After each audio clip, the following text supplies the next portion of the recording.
എല്ലാ സുഹൃത്തുക്കളായ സജ്ജനങ്ങൾക്കും എൻ്റെ വിനീത നമസ്കാരം. എല്ലാവർക്കും നന്മയുണ്ടാകട്ടെ. ശുഭദിനം നേരുന്നു. ഭഗവാൻ ഉണ്ണിക്കണ്ണൻ എല്ലാവരെയും അനുഗ്രഹിക്കട്ടെ.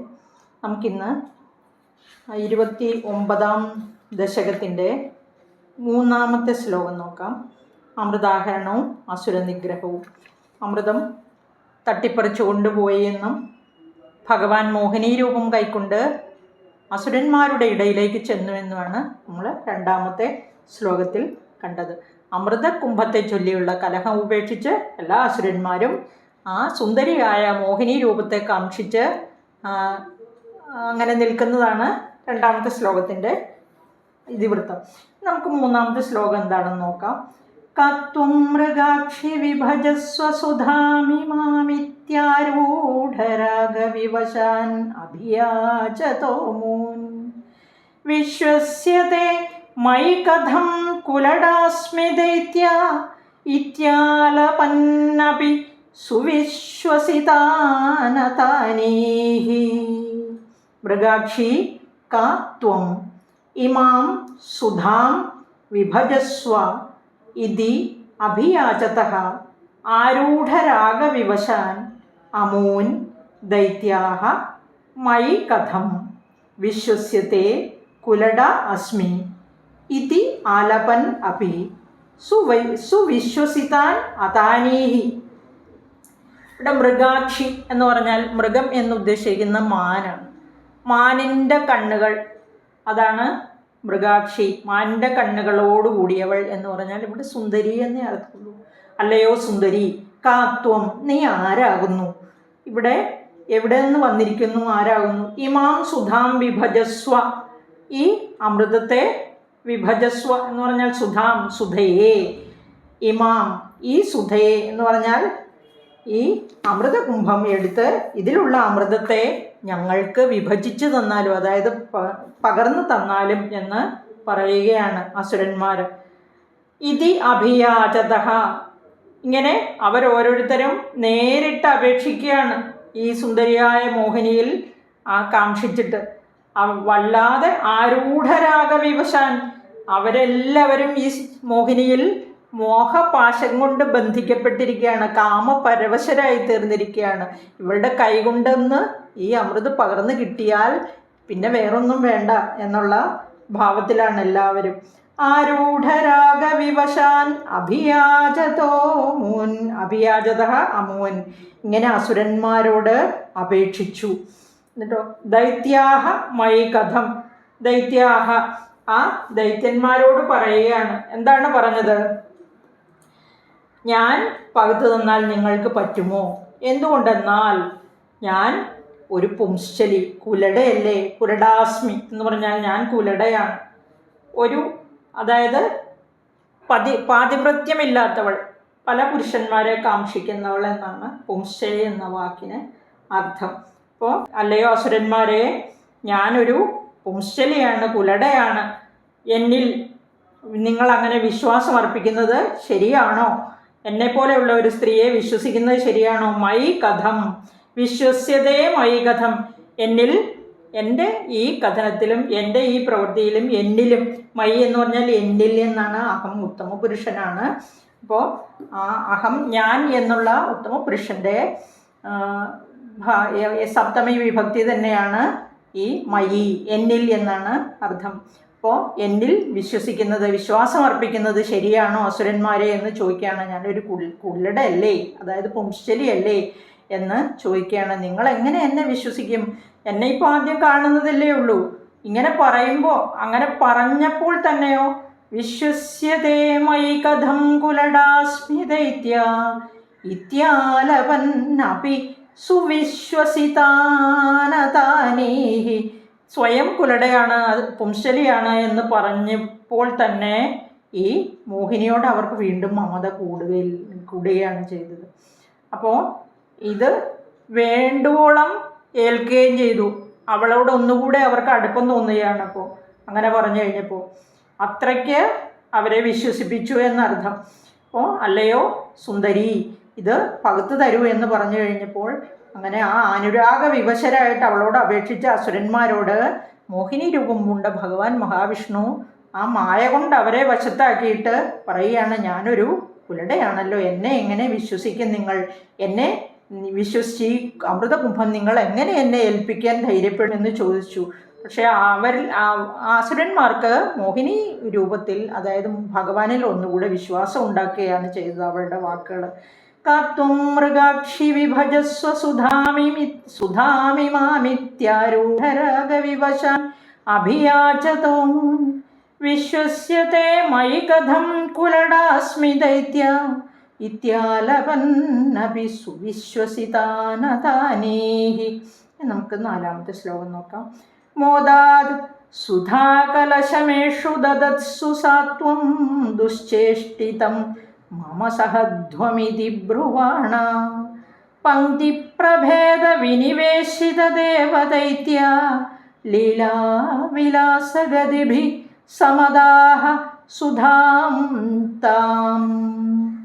യേഷു മോദാത് സുധാകലശം ദദത്സു സാ ത്വം മമ ദുശ്ചേഷ്ടിതം സഹധ്വം ഇതി ബ്രുവാണ പങ്ക്തിപ്രഭേദ വിനിവേശിത ദേവദൈത്യ താം സുധാം ലീലാവിലാസഗതിഭിः സമദാഹ.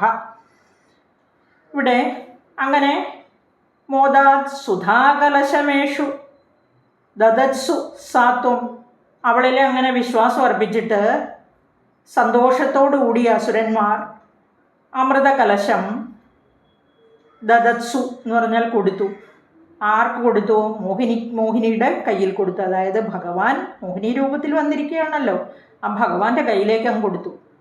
അപ്പോൾ അവിടുന്ന് എന്ത് ചെയ്തു? സാത്വം, ആ മോഹിനിയായ അവിടുന്ന് മമ ദുശ്ചേഷ്ടിതം സഹധ്വം ഇതി ബ്രുവാണ, ദുശ്ചേഷ്ടിതം മമ സഹധ്വം ഇതി ബ്രുവാണ, നിങ്ങൾക്കിഷ്ടമല്ലാത്ത വല്ലതും ഞാൻ കാട്ടിയാൽ സഹിച്ചേക്കണമേ എന്ന് വളരെ മധുരമായി ഇങ്ങനെ പറഞ്ഞു.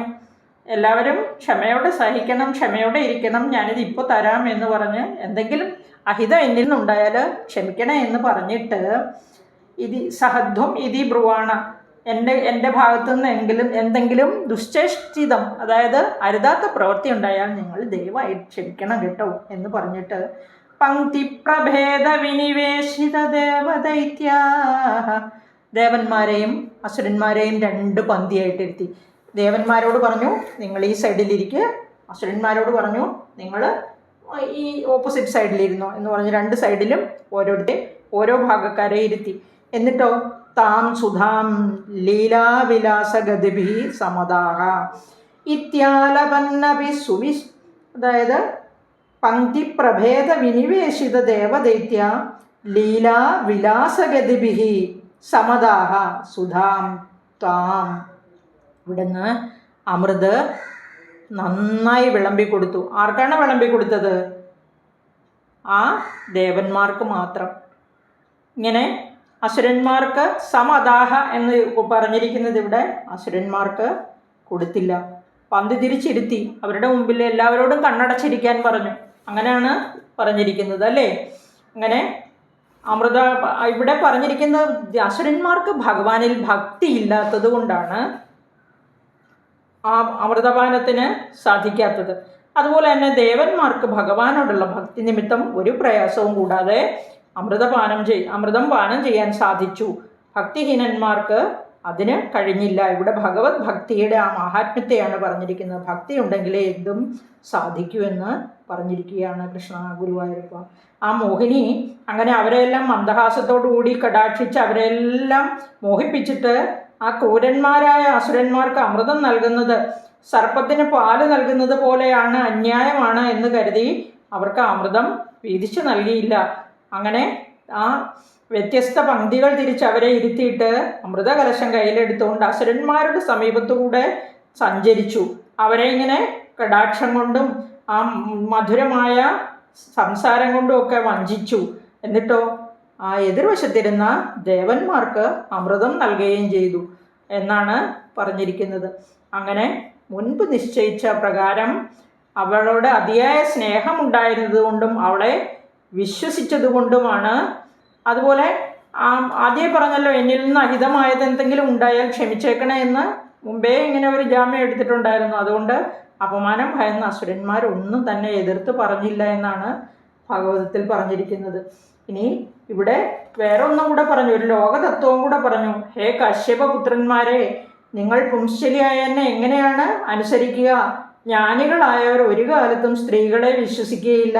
എന്നും പുതിയത് തേടി അതായത് സ്വൈരിണികളായി സഞ്ചരിക്കുന്ന സ്ത്രീകളോടും ചെന്നായ്ക്കളോടും സഖ്യം ചെയ്യുന്നത് ശരിയല്ല എന്ന് ഭാഗവതത്തിൽ പറഞ്ഞിട്ടുണ്ട്. അതെങ്ങനെയാണെന്ന് വെച്ചാൽ സാലാവൃഗാണാം സ്ത്രീണാം ച സ്വൈരിണീനാം സുരദ്വിഷഃ സഖ്യാന്യാഹുരനിത്യാനി നൂത്നം നൂത്നം വിചിന്വതാം എന്ന് പറഞ്ഞിട്ടുണ്ട്. അതായത് സ്വൈരിണികളായ സ്ത്രീകളെ വിശ്വസിക്കരുത് എന്ന് പറഞ്ഞിട്ടുണ്ട്. അതുപോലെ തന്നെ ഇവിടെ ഫലത്തിൽ സംഭവിച്ചു. അതായത് ആ അമൃതകുംഭത്തിൽ നിന്ന് അമൃതപാനം ചെയ്യാൻ അസുരന്മാർക്ക് സാധിച്ചില്ല. പക്ഷേ ഈ സമയത്തൊരു കാര്യം സംഭവിച്ചു. എന്താണ് സംഭവിച്ചത്? അത് അടുത്ത ശ്ലോകത്തിലാണ് പറയുന്നത്. മോദാത് സുധാകലശമേഷു ദദത്സു സാത്വം ദുശ്ചേഷ്ടിതം മമ സഹധ്വമിതി ബ്രുവാണ പങ്ക്തിപ്രഭേദ വിനിവേശിത ദേവദൈത്യ ലീലാവിലാസഗതിഭി സമദാഹ സുധാം താം. ഇനി നമുക്ക് അടുത്ത 5ാമത്തെ ശ്ലോകം നോക്കാം. അസ്മാസ്വീയം പ്രണയിനീത്യസുരേഷു തേഷു ജോഷം സ്ഥിതേഷ്വധ സമാപ്യ സുധാം സുരേഷു ത്വം ഭക്തലോകവശഗോ നിജരൂപമേത്യ സ്വർഭാനുമർദ്ധപരിപീതസുധം വ്യലാവീഹി. ഇവിടെ 3ാമത്തെ വരിയിലും അക്ഷരത്തെറ്റുണ്ട്. ത്വം ഭക്തിലോകവശഗോ, ഇവിടെ നിജരൂപമേത്യ എന്ന് മതി. അത് ബുക്ക് നോക്കിയിരിക്കുന്നവർ തിരുത്തണം. അതായത് ത്വം ഭക്തലോകവശഗോ നിജരൂപമേത്യ സ്വർഭാനുമർദ്ധപരിപീതസുധം വ്യലാവി. ഇവിടെ തേഷു അസുരേഷു ഇയം അസ്മാസു പ്രണയിനി ഇതി ജോഷം സ്ഥിതേഷു സത്സു അധ ഭക്തലോകവശഗഃ ത്വം സുധാം സുരേഷു സമാപ്യ അർത്ഥപരിപീതസുധം സ്വഭാനും നിജരൂപം ഏത്യ വ്യലാവീഹി. അറുത്ത് കളഞ്ഞു എന്നാണ് വ്യലാവീഹി എന്ന് പറഞ്ഞിരിക്കുന്നത്. ഇവിടെ ഈ അമൃതിങ്ങനെ വിളമ്പിക്കൊണ്ടിരിക്കുമ്പോൾ തേഷു അസുരേഷു ഇയം, ആ അസുരന്മാർ ഇവൾ നമ്മളുടെ പേരിൽ പ്രണയമുള്ളവൾ തന്നെയാണ് എന്ന് വിചാരിച്ച് മിണ്ടാതിരുന്നു. അതായത് കടാക്ഷങ്ങൾ കൊണ്ടും മധുരഭാഷണങ്ങൾ കൊണ്ടും അസുരന്മാരെ വശത്താക്കി ദേവന്മാരുടെ സൈഡിൽ മാത്രം ആ അമൃത് വിളമ്പി അങ്ങനെ പോയ ആ മോഹിനിയെ കണ്ടിട്ട് മോഹിനിയെ പറ്റി ഇങ്ങനെ വിചാരിക്കുകയാണ്, ഇവൾക്ക് നമ്മളോട് നല്ല പ്രതിപത്തിയുണ്ട്, നമ്മളോട് നല്ല പ്രണയമുണ്ട് എന്ന് അസുരന്മാർ വിചാരിക്കുകയാണ്. ജോഷം സ്ഥിതേഷ്വധ സമാപ്യ സുധാം സുരേഷു. ഇങ്ങനെ ആ ഭക്തലോകവശഗഹത്വം, ഭക്തജനങ്ങൾക്ക് അധീനനായ അവിടുന്ന്, അതായത് ഇവിടെ പറഞ്ഞിരിക്കുന്നത് ഭക്തി ദേവന്മാർക്ക് മാത്രമേ ഉള്ളൂ. അതുകൊണ്ട് ആ സുധാം സുരേഷു സമാപ്യ, ദേവന്മാർക്ക് മാത്രം, ഭക്തിയുള്ള ദേവന്മാർക്ക് മാത്രം, അതായത് ഭക്തന്മാരായവർക്ക് മാത്രം എന്തും കൊടുക്കും, എന്ത് ചോദിച്ചാലും കൊടുക്കും. അങ്ങനെ വിളമ്പി തീർത്തു എന്നാണ് പറഞ്ഞിരിക്കുന്നത്. അർദ്ധപരിപീത സുധം, എന്നിട്ടോ അമൃത് അസാരം അകത്താക്കി എന്ന് പറഞ്ഞാൽ ആവശ്യം പോലെ അകത്താക്കി എന്നല്ല. അസാരം എന്ന് പറഞ്ഞാൽ കുറച്ച്, ഇങ്ങനെ വിളമ്പുന്നതിനിടയ്ക്ക് താഴെ പോയ കുറച്ചെടുത്ത് ആരകത്താക്കി? രാഹു. ആ അസുരന്മാരുടെ കൂട്ടത്തിലിരുന്ന രാഹു ആരും കാണാതെ പതുക്കെ ഓട്ടക്കണ്ണിട്ട് നോക്കി കുറച്ച് താഴെ പോയത് അകത്താക്കി. സ്വർഭാനും നിജരൂപമേത്യ വലാവേഹി. അവിടുന്ന് എന്ത് ചെയ്തു? ഇത് കണ്ട ഉടനെ, ഇത് പക്ഷേ ഭാഗവതത്തിൽ പറഞ്ഞിരിക്കുന്നത് സൂര്യചന്ദ്രന്മാരാണ് ഇത് കണ്ടിട്ട് രാഹുവിനെ ഒറ്റുകൊടുക്കുന്നത്. ഭഗവാനെ വിളിച്ചു പറഞ്ഞു, അല്ലയോ ഭഗവാനെ, ദേ രാഹു അമൃത് ഭക്ഷിച്ചിരിക്കുന്നു എന്ന് പറഞ്ഞ ഉടനെ ഭഗവാൻ മോഹിനി രൂപം വെടിഞ്ഞ് സ്വന്തം രൂപം കൈക്കൊണ്ടിട്ട് തൻ്റെ ചക്രം വെച്ച് ആ രാഹുവിൻ്റെ തല അറുത്ത് കളഞ്ഞു. അങ്ങനെയാണ് പറഞ്ഞിരിക്കുന്നത്. അസുരന്മാർ മോഹിനിയുടെ സൗന്ദര്യത്തിൽ മയങ്ങിയിരുന്നു, അമൃത് വിളമ്പുന്നതിൽ അശേഷവും ശ്രദ്ധിച്ചില്ല എന്നാണ് പറഞ്ഞിരിക്കുന്നത്. രാഹു ആ മായയായിട്ട്, മായാപ്രഭാവത്താൽ തന്നെ ദേവനായി ദേവന്മാരുടെ ഇടയിൽ ചെന്നിരുന്നാണ് ഈ അമൃത് ഭക്ഷിക്കുന്നത്, അല്പം പാനം ചെയ്യുന്നത്. ഭഗവാൻ തൽക്ഷണം സ്വന്തം രൂപം ധരിച്ച്, അതായത് സിംഹികയുടെ പുത്രനാണ് രാഹു, ദേവസംഘത്തിൽ ചെന്നിരുന്ന് അമൃതപാനം നടക്കുകയാണ്. അപ്പോൾ സൂര്യചന്ദ്രന്മാർ ആംഗ്യം കാണിക്കുകയാണ്, രാഹു ഈ ഇരിക്കുന്ന ഇവനെ നോക്ക്, രാഹുവാണ്, ദേവന്മാരുടെ നമ്മുടെ കൂട്ടത്തിൽ വന്നിരിക്കുകയാണ്. പക്ഷെ അമൃതം വയറിൽ എത്തിയിട്ടില്ലാത്തതുകൊണ്ട് ശരീരം ചേതനാരഹിതമായിട്ട് നിലത്ത് വീണു എന്ന് പറഞ്ഞിരിക്കുകയാണ്. എന്നാൽ അമൃതിൻ്റെ പ്രഭാവം നിമിത്തം രാഹുവിൻ്റെ ശിരസിൽ നിന്ന് ചൈതന്യം വേർപെട്ടില്ല. ഭഗവാൻ ആ ശിരസിനെ ഒരു ഗ്രഹമായിട്ട് സങ്കല്പിച്ച്, അങ്ങനെയാണ് ഗ്രഹമായിട്ട് രാഹുവായിട്ട് നിലനിൽക്കുന്നത്. ആ തന്നെ ചതിച്ച സൂര്യചന്ദ്രന്മാരെയാണ് ഈ രാഹു ആ വാവ് ദിവസം ഗ്രസിക്കുന്നത്. നമുക്കറിയാം, നമ്മളത് പഠിച്ചിട്ടുണ്ടല്ലേ. അപ്പോൾ ആ ഇങ്ങനെ ഒറ്റ കൊടുത്തതുകൊണ്ടാണ് സൂര്യചന്ദ്രന്മാരെ രാഹു വാവ് ദിവസം ഗ്രഹിക്കുന്നത്. നമ്മൾ സൂര്യഗ്രഹണം ചന്ദ്രഗ്രഹണം എന്നൊക്കെ പറയില്ലേ, അത് തന്നെ. ഇനി ഒന്നുകൂടെ നോക്കാം. അസ്മാസ്വീയം പ്രണയിനീത്യസുരേഷു തേഷു ജോഷം സ്ഥിതേഷ്വധസമാപ്യ സുധാം സുരേഷു ത്വം ഭക്തലോകവശഗോ നിജരൂപമേത്യ സ്വർഭാനുമർദ്ധപരിപീതസുധം വ്യലഭീ. നമുക്ക് അടുത്ത ശ്ലോകം അടുത്ത വീഡിയോയിൽ നോക്കാം. ഈ 2 ശ്ലോകം കൊണ്ട് ഈ വീഡിയോ നിർത്താം. എല്ലാവർക്കും നന്ദി, നമസ്കാരം. എല്ലാവർക്കും നന്മയുണ്ടാകട്ടെ. ഭഗവാൻ ഉണ്ണിക്കണ്ണൻ്റെ അനുഗ്രഹം എപ്പോഴും ഉണ്ടാകട്ടെ. സന്തോഷവും സമാധാനവും നിറഞ്ഞതാകട്ടെ എല്ലാവരുടെയും ജീവിതം. അടുത്ത വീഡിയോയിലൂടെ വീണ്ടും കാണാം.